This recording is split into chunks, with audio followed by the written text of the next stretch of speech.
meron tayo ditong Happy Mother's Day Rep Magnet English version. Okay? So magkakaroon din kasi tayo ng Tagalog version niya. So itong papakita natin ay English version naman siya.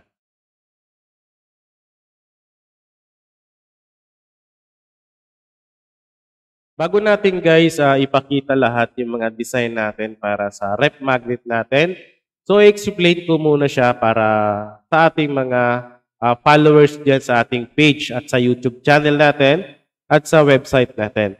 Ito nga nating Mother's Day na rep magnet na English version ay libre lang to para sa mga nakasubscribe sa page natin. Okay? Yung nakasubscribe sa website natin. Kung ikaw ay naka-standard plan sa group at sa website natin, makukuha mo itong rep magnet natin na ready to print na. Okay? So, ipiprint mo na lang ito at good to go na. Okay? Pero kung gusto mo naman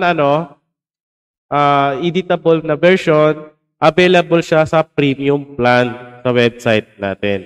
Ito, sana malinaw. Okay?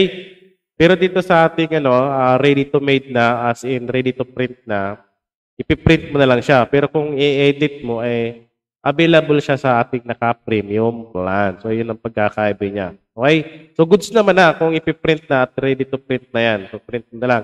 So, ang size nga pala nito, guys. Okay, yung size nito ay 3.5 by 2.5 inches. Kasi laki lang siya ng calling card or credit card. At kasi laki ng ID, yung normal size natin para sa ating rep magnet. Pero pwede mo siya i-print, depende sa size na gusto mo. Okay?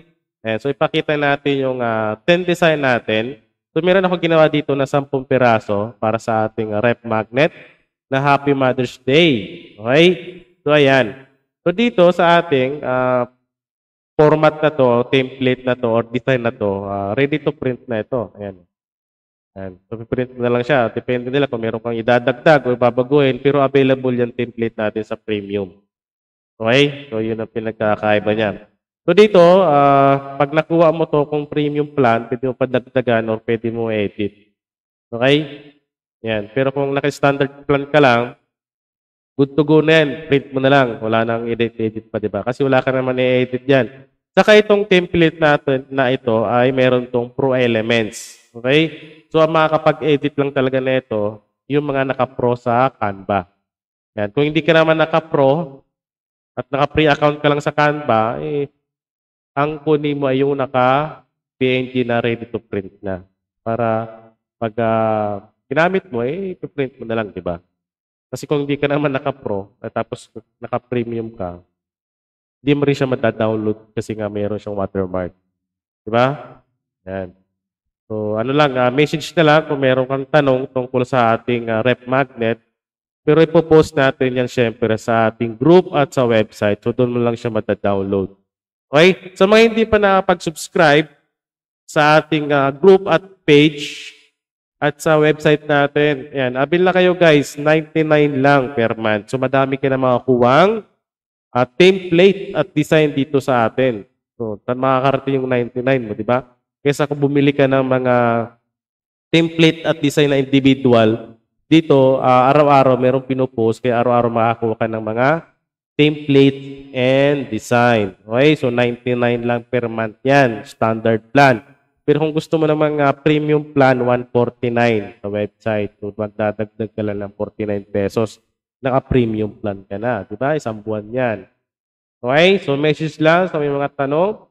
So, i-print nyo na lang to sa rep magnet, guys, sa photo paper. Pwede naman yung sticker, di ba? Print mo sa sticker, sa may dikit. Di ba? Marami kang pwede paggamitan nito. Okay? So, next tutorial natin, or next video natin, yung Tagalog version naman, di ba? Para marami tayong pwede pagpilian. Okay? Para marami pagpilian yung customer nyo. Ipakita nyo lang yung mga design, at yung mga nakasulat na yan. English kasi yan Pero gagawa tayo ng Tagalog version naman. Okay? So, message lang guys kung may mga tanong.